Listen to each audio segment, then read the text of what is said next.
waxaa maanta magaalada Garoowe caasimada dawladda Puntland si diiran loogu soo dhaweeyay wafdi balaaran oo hogaaminaya ra'iisul wasaaraha xukuumadda federaalka ee Soomaaliya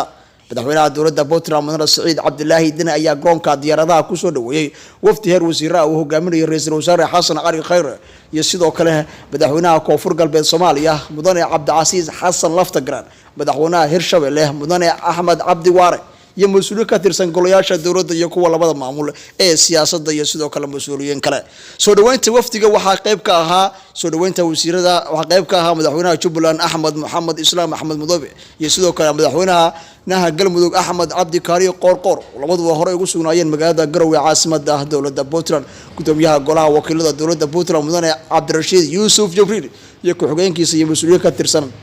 dawladda Puntland iyo Jubbaland iyo Galmudug iyo ismada iyo saraakiisha ciidanka iyo mas'uuliyiin kale ayaa ra'iisul wasaaraha ku soo dhaweeyay garoonka diyaaradaha magaalada Garoowe wafdiga ayaa ka qayb galaya aaska qaran ee maanta loogu sameynayo ra'iisul wasaarihii hore ee xukuumadda Soomaaliya Allah u naxariistay marxuun Xasan Abshir Faarax Xuseen Xasan Cadde telefishinka caalamiga Kalson TV Garoowe.